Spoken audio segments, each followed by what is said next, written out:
Got you another handout. I was thinking Monday, the more you study something, the more information you come up with. And if this class went on much longer, you'd probably have a book just on providence. But That's all right. I got to think, and this is what I want you to think about until the end of class. I'm going to take, when that bell, that last bell, or first bell goes, I'm going to stop, and then we're going to talk about this question. Even if I'm in mid-sentence, we're stopping. In light of Romans 8:28, Romans 8:28 says, all things work together for good to those that love the Lord. Okay, file that, put this back here in your brain housing group. I want you to be able to explain that and tie it in with the providence of God and man's free will. It's a little thoughty. I knew I'd use that. It's a little bit thoughty. But I want you all to be thinking a little bit as we go through this. How do we as free moral agents, and we are, almost all religions will tell you that we're free moral agents, and yet we have studied, and we'll study more tonight about God's providence and how He works in the affairs of men, meaning mankind. And at the same time, how does everything work out according to His plan for those that love Him, and yet with His providence in mind, if I can speak this evening. And so let's think about that for a little bit, the last 5 minutes. If I'd have stopped about, I wish I had the last 2 minutes of my life back. I think you got it until I clouded it up there at the end, but that's okay. We'll talk about that at the end. Now, somebody explained very simply, it can be 1 or 2 sentences, not complex, and I've helped you with some of the notes there. Explain what a miracle is. We went to Arby's before we came, and there was a shade tree there, and there was no cars there. Some would say that was a miracle. That you know how it's bandied about. We joked about that some on Sunday. But what is a miracle? A real, true miracle, Lisa? Something that goes against God's nature, laws of nature. Okay. Goes against. It doesn't follow the laws of nature. The Okay. laws that God has put in place. Can it suspend the laws of nature? Yes. Yeah. Let me put this on vibrate. I'm glad that happened right there. Okay, he can temporarily suspend the law, stopping the sun. laws that who created, by the way? He did. He did. Can he circumvent the laws of nature? Yes. Can he intervene in the laws of? Yes, yes. So something that's not by natural law, is that how you put it? Yeah, you could say that, Caleb, that it's above natural law. You know, God put all of these in His unbelievable wisdom, this world that we live in, but there are certain inalienable laws that you know, if you just Right here, my hand is not going to straighten out. It's not going to do anything but get worse. He could, you know, a miracle would be if these fingers were all of a sudden straight and strong again. Okay, Don. The case of the man that did not have any ankle bones, born that way, the individual that did not have sight from birth, but miraculously all of a sudden those bones appear by the Creator. Yes, that's true. I was thinking also about a little bit tied into that. Sunday we were talking about the instantaneous nature of miracles, and it was pointed out. And it was a really good question, actually, a good observation. Naaman and his dipping 7 times. Now, what if Naaman had only have dipped in the Jordan 6 times? We would have had leprosy. He'd still have leprosy. When he dipped the 7th time, was that miracle instantaneous? It was. The lag period was on him. But when he says, you know, to take mud and put it on your eyes, and your sight will be restored. When that mud was put on his eyes, what instantaneously happened? his eyesight was restored. So miracles are always instantaneous. The lag period is usually on mankind, personhood. Well, it's like what you We were don't saying. get too politically correct here. Okay, so you see that. It's like what you were saying, and those, it's not all miracles, but some of the miracles that were performed were, there was an if-then statement. Right.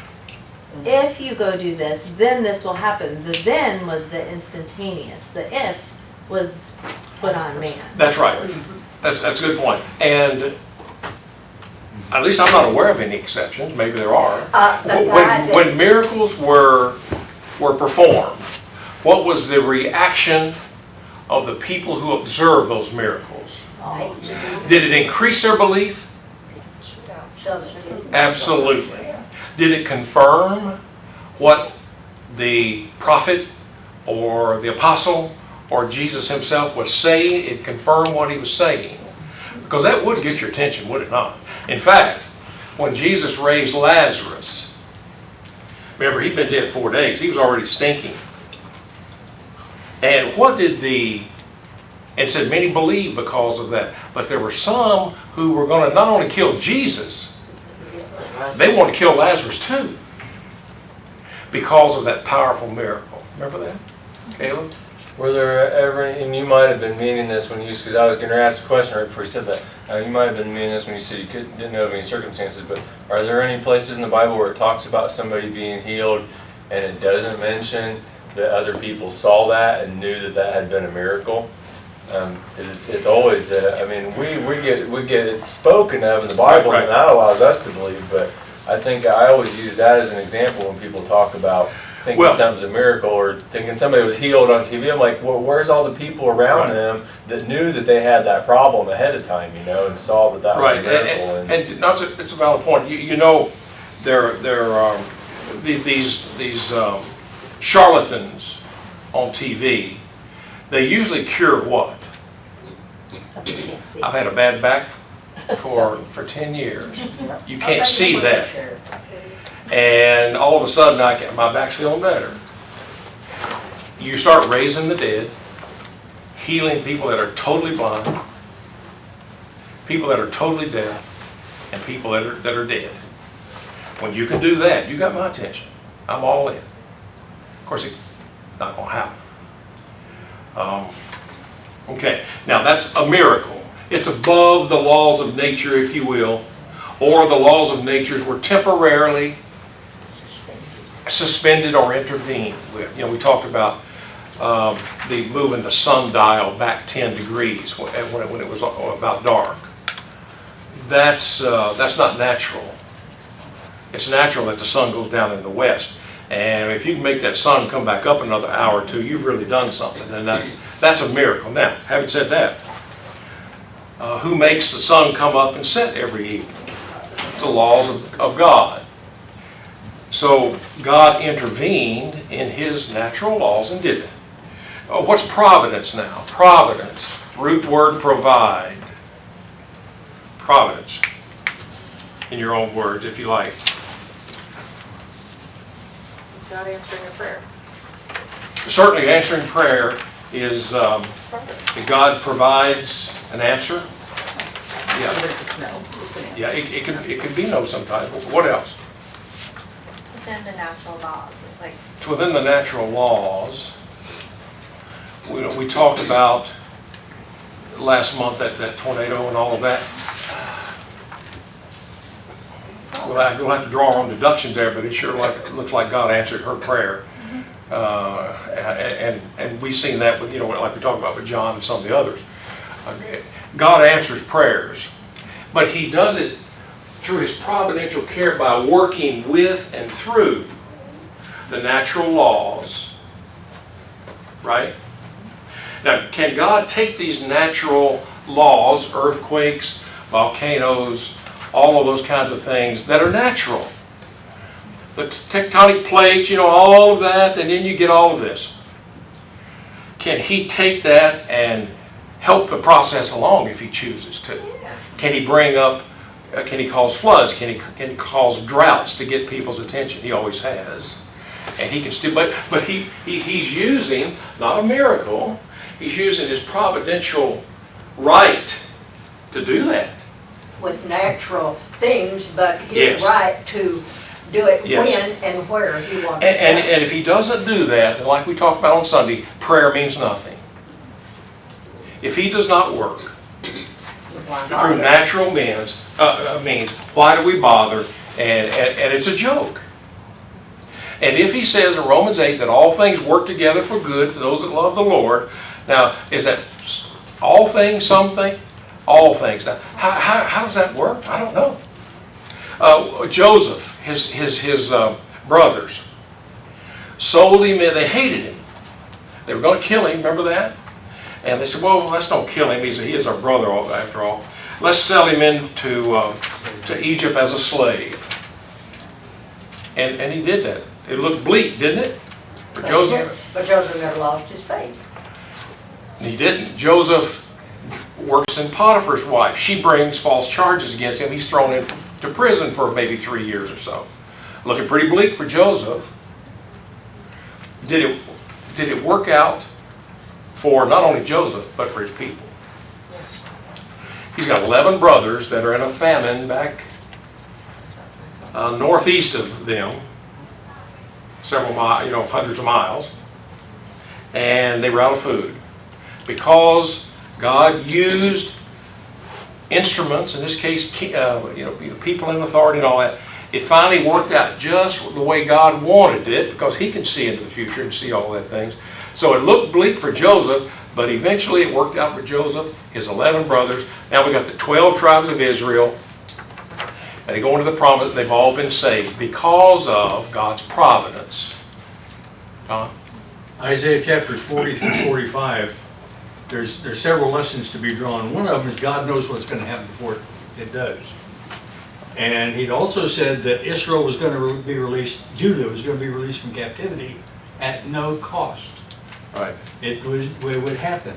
And then he identifies in chapters 44 and 45 that Cyrus, Persian king, was going to come along and do that 100 years from now. Right. God did not free the people from captivity in Babylon by a miraculous act. He did it because he foreknew that this guy Cyrus was going to write that decree. Yeah. It was a natural happening by the providence of God to get his people back to Judah. That's right. Somebody turn to Daniel 4:28. I want you to read that in a second. Somebody turn to Genesis 41:41. Hold that. Someone turn to Genesis 45 and verse 9. And we're going to read these and listen really closely. Daniel, did I say Daniel 4:28 or 32? 28. Okay. Particularly verse 32. You can start at 28 if you want to, but verse 32 is the one I'm looking for. I don't think I've got it in the notes, but who has that? Daniel 4, 28, 29, 30. But 32 is the one I want. Daniel 4:32. Take it when you got it. All this came upon King Nebuchadnezzar. At the end of the 12 months, he was walking about the royal palace of Babylon. The king spoke, saying, "Is it not this great Babylon that I have built for a royal dwelling, for my mighty power, and for the honor of my majesty?" While the word was still in the king's mouth, a voice fell from heaven. "King Nebuchadnezzar, to you it is spoken, the kingdom has departed from you, and they shall drive you from men, and your dwelling shall be with the beasts of the field. They shall make you eat grass like oxen, and 7 times shall pass over you, until you know that the Most High rules in the kingdom of men and gives it to whomever he chooses." The Most High rules in the kingdom of men, and he gives it to whom he wants to give it to. Is that still true today? It absolutely is. God's in charge. Yes, he has his laws. Yes, he does not have to show us a miracle every day or so. But don't ever mistake it. He is in charge. And he sets up presidents, he takes down presidents. He sets up kings, he takes down kings. But it's always for his purpose. Sometimes the purpose is, you folks got to learn a lesson here. We may be on that road, I don't know. But we're going to have to learn a lesson here. Especially when you're talking my power and my Yeah. majesty. You start using I and my, and you, and all of that, you better look out. You may not have what you got very long. Genesis 41:41. Now listen real closely to this one. Pharaoh said to Joseph, "See, I have set you over all the land of Egypt." Pharaoh said what? Pharaoh Who said set Joseph over it? I'm sorry, Jay. See, I have set Aye, you. Pharaoh thought he did it. What does 45 and verse 9 say? Talk about the same situation. Now listen closer. 45 verse 9, Lisa. Haste ye and go up to my father, and say unto him, Thus saith thy son Joseph, God hath made me Lord over of all Egypt. Come down unto me, tarry not. Now which is it? It appeared by the king that I did this for Joseph. And in a sense, he did. Who's behind the scenes saying, dude, I'm just using you. I'm just using you to accomplish my purpose. And Joseph said, the Lord made me ruler over Egypt. You see the difference? That's providence. On the surface, it looks like this just happened to work out this way. God said, it happened to work out that way because I said it was going to work out that way. That's God's providence. He provides. You see those, that's about as good examples as I could come up with. Now, just real quickly, we're going to go to the next sheet. God controls the forces of nature. We all know that. I got all the scriptures for you. God controls the animal creatures. When God, Balaam was going to curse God's people, Balak was going to give him a lot of money to do that. He tried to do it, and it came back on him. And finally, an angel said was going to kill Balaam. And there was an angel, the donkey saw the angel. Balaam did not. And the donkey wouldn't move on. So he started beating on the donkey. So he did that 3 times. Finally, the donkey turns around and says what to Balaam? Would you stop already? Beating? Why are you beating me? That gets your attention. Now, that gets your attention. It wouldn't me. Now, that's a law of nature. There are donkeys and there are all these things. Is it a law of nature for donkeys to talk? No, it's not. God circumvented the laws that He set up with wild animals temporarily for that donkey to get Balaam's attention. He sent quail into the Israelite camp because, remember, grumble and complaining. Our tummies are empty. We are tired of this yellow sugar cookie, we might say, or wafer. It's okay. You want some meat? I'll give you enough meat to come out your nose when it's all said and done. You want meat, it's going to come in by the millions. And so God, quail fly, that's natural, that's a natural law. And it's God circumvented, or He at least worked with those quail some way to guide them in, and they all fell in the camp there and they had their meat. So He used, would that be a miracle? We could probably talk about that. I don't want to waste too much time on that. I think probably not. He controls the quail. He can do with the quail what He wants to. That's not a miracle. He sent fiery serpents. If a fiery serpent bites you today, You did. you're probably going to die. He sent fiery serpents into the camp to teach His people a lesson. And they bit them, and a lot of them died, thousands. So He said, I will cure you of snake bite, poisonous snake bite that's going to kill you. And all you got to do is what? There's a pole here, and we're going to make a brass serpent. And if you look on, now is that how you cure snake bite? Look up on a brass pole. Was that a miracle or was that providence? That's a miracle. I would say that's a miracle. Yeah. Because that's not how you cure snake bite. The snake's going in as providence. But what could be? That's a good point. Real good point. I've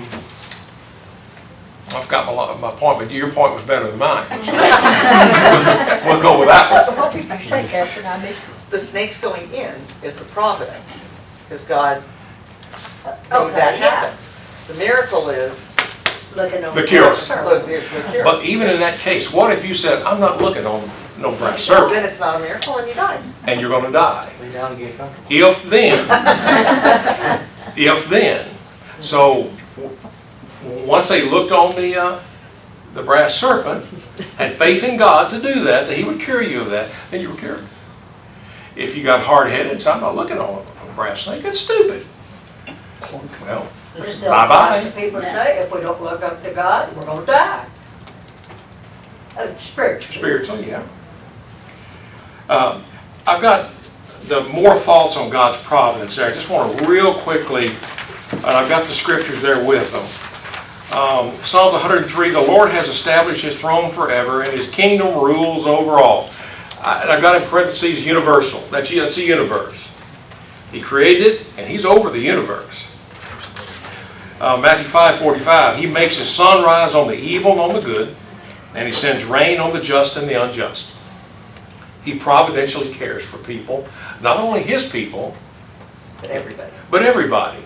That's the physical world. That's His laws. Everybody gets rain, and everybody sees the sun. Psalm 66, verse 7, He rules by His power forever. His eyes observe the nation. If His eyes are observing the nation, what's the implication? He knows all. He knows all, sees all. He's going to take care of all. Yeah. He's not asleep. Nothing's going to escape His observation. So He's in the affairs of nations. Galatians 1 verse 15. But when it pleased God who separated me from my mother's womb and called me through His grace. We don't get too much into this. I call it human destiny. I don't know if that's the right, maybe the terminology there, but just know that God said before I formed you in the womb, I knew you. What kind of implications does that have in today's society? You know, a baby's not a human being until they're born, really? God said, before I ever formed you in the womb, I knew you. I knew you. Luke 1:52, He has put down the mighty from their thrones and exalted the lowly. I just put in parentheses, human success and failures. He's aware of all those things. He's involved in those things. Psalms 4 and verse 8, I will both lie down in peace and sleep. For you alone, O Lord, make me dwell in safety. I love that verse. He protects His people. He protects His people. When you get over toward the end of the book of Revelation, He talks about, Satan's loosed and all of these things, and it says they surrounded the camp of the saints. In other words, things look pretty hopeless. My people are surrounded, it looks rough. And there's no hope. That's when God does His best work. When there's no hope. And you remember what that next verse says? And He sent down fire from heaven and devoured all of His people's enemies. He's involved in our lives. And He has a special providential care for His people that the world doesn't get. There's one point that most people just pass over as they're reading the Old Testament, is that He told His saints in the Old Testament, these hard times are coming. These nations are going to come in and they're going to slaughter, they're going to kill, they're going to make. But I will take you before you have to suffer. Meaning that you're going to die before you have to suffer what's coming. And we fail to realize sometimes death is God's providential care for us. Really good point. And in Psalms 116, where He says the precious in the sight of the Lord are the Death of His saints. Yes. I love that. Yeah, that's a good. You don't die alone with God. Think about Luke 16. You had Lazarus who had nothing. except sores. He couldn't even keep the dogs off of him from licking him. They laid him he couldn't walk, they laid him at the rich man's gate every day. Now, the world today would say, well, God wasn't watching over Lazarus. He was. Mhm. God took him home. The angels came and when he died and carried him to Abraham's bosom, where there's, a paradise. Or, remember that Jesus said to the one on the cross, today you'll be with me in paradise. That place. The place in 2 Corinthians 12, more than likely that Paul was at. So you can't always go by your condition, rich or poor. I'm rich, so therefore God must be blessing me. Maybe He is. Maybe He's not. Well, I'm poor, I'm lame, I got nothing. They have to carry me to the rich man's. Well, you do, and God knew that. You notice that? So when He died, He had angels come and carry Him. He had everything. Yeah. Just to build off that, I think it's so hard because we live in a physical world. Mhm. We like to think physically. And I think that I know people who've lost their faith because they don't feel that God's providential care gave them the answer they wanted. That's right. And it's again, you're thinking of this world. And you can think, and we could challenge this in some way, like because there have been some really, really terrible people in charge of countries in our history. Yep. And so that can be some difficult things if you're looking at this earth, as opposed to looking, Yes. and like you were really referring to in the Revelation. God has it under control, but it's just not. You're not going to be able to see it all the time. You're not going to be able to see it most of the time. So While you're that's going right, through it. yeah. While you're going through it. Amen.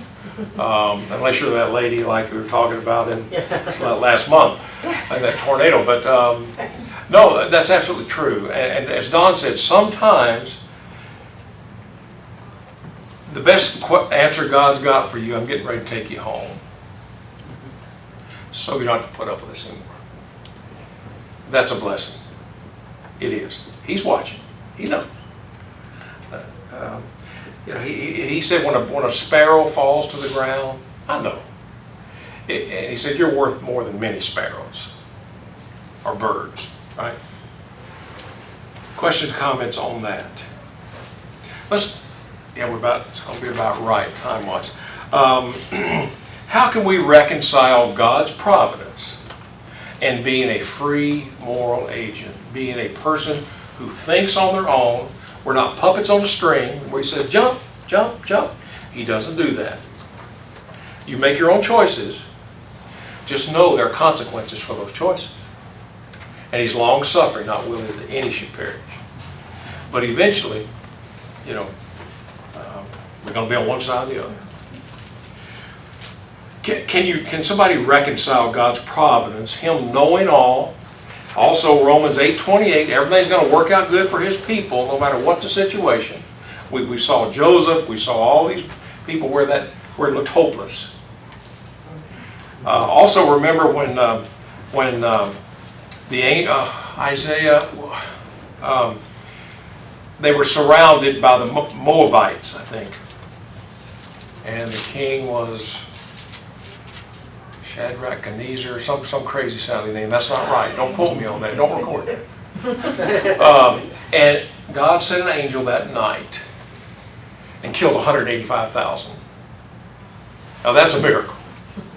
And they woke up the next morning and everybody's dead. But the people were starving and there was food in the camp of the dead people, so that was providence. Sometimes he hears, remember that king, he heard a rumor that there's trouble back home. You better get back there. So what did he do? He left. And he spared his people that way. That's providence. Sometimes it's miraculous, like we read about, but with us it's providential.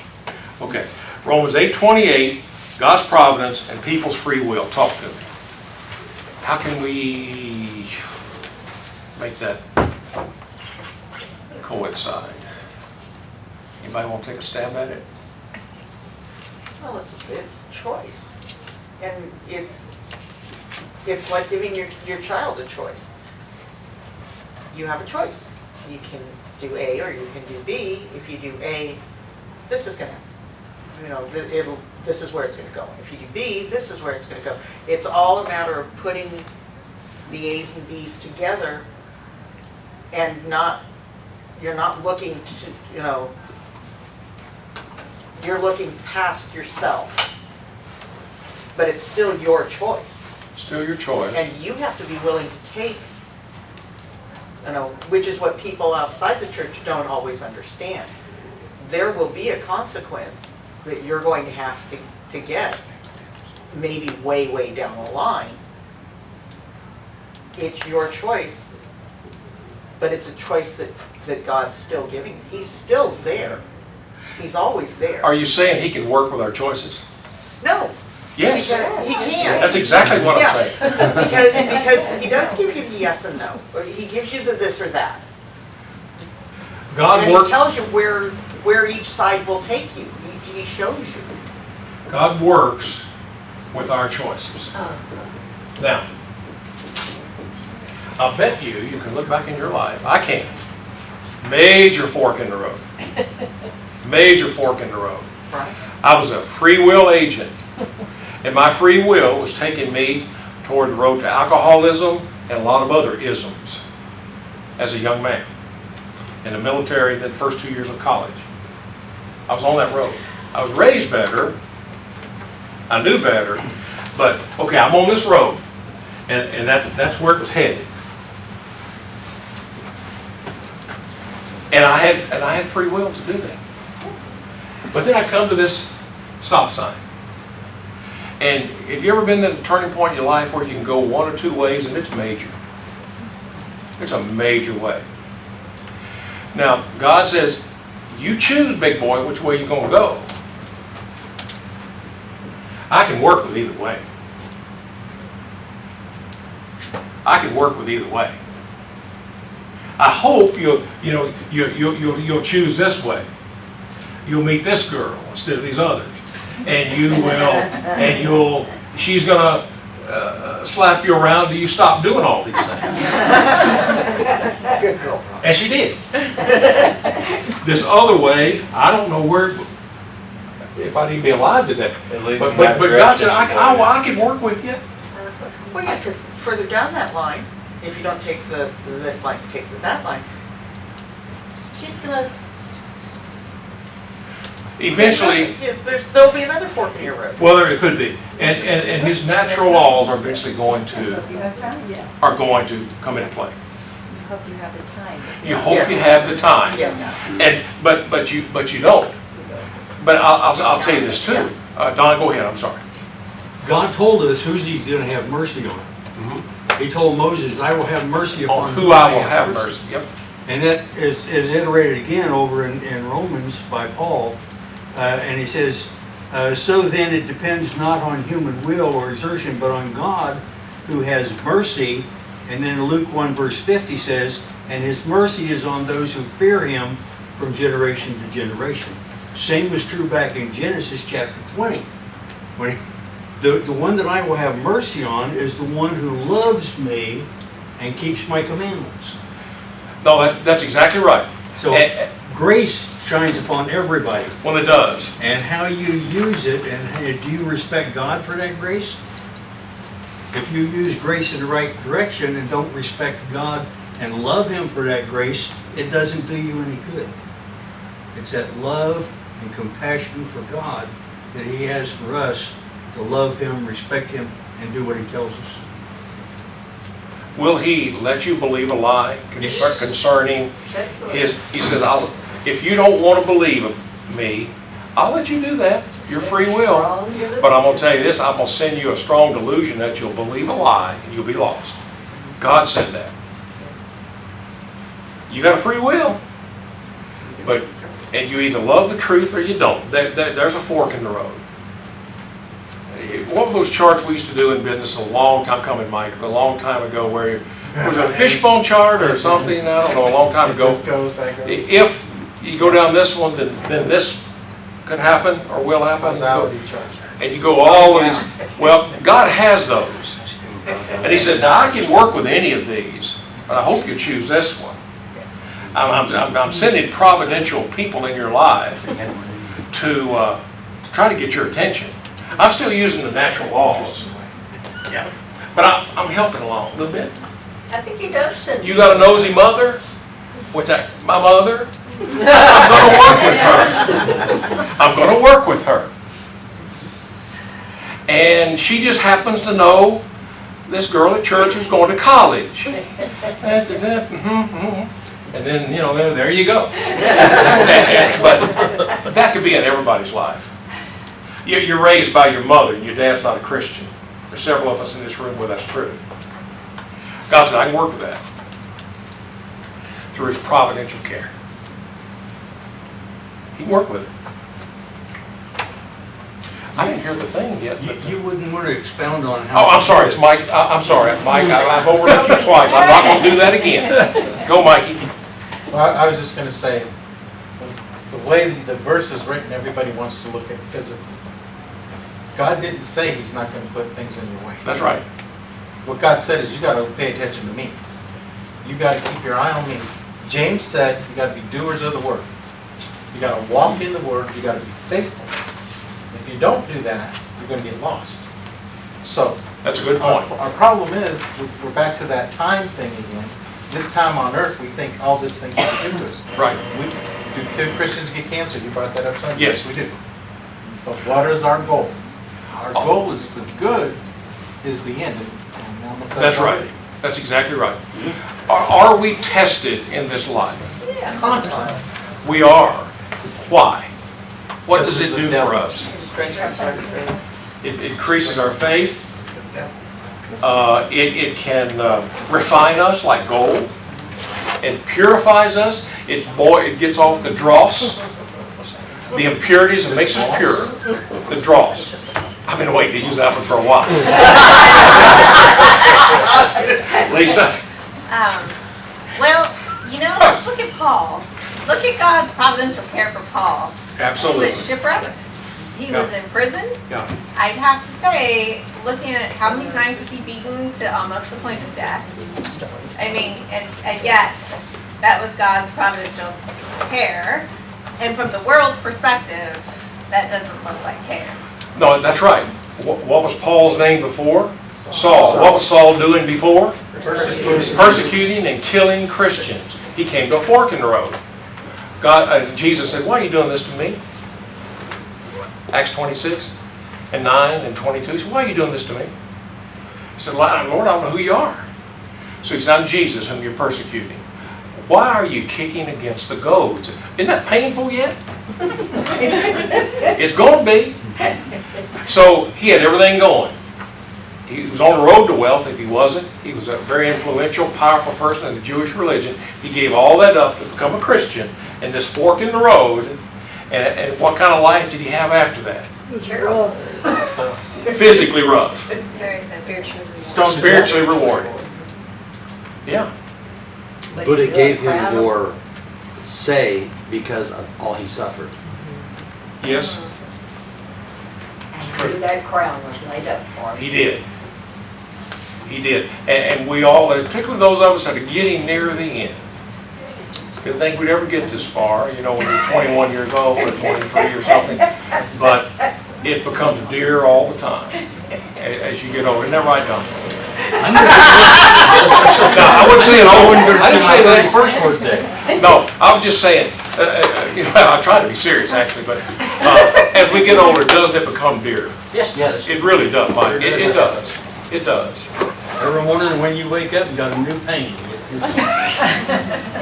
But you've also got a new day. Yes. I wish we had a little more time, but thank you for coming to the class. I hope this material will be good for you and you can study it on your own and it gives you a good place to start.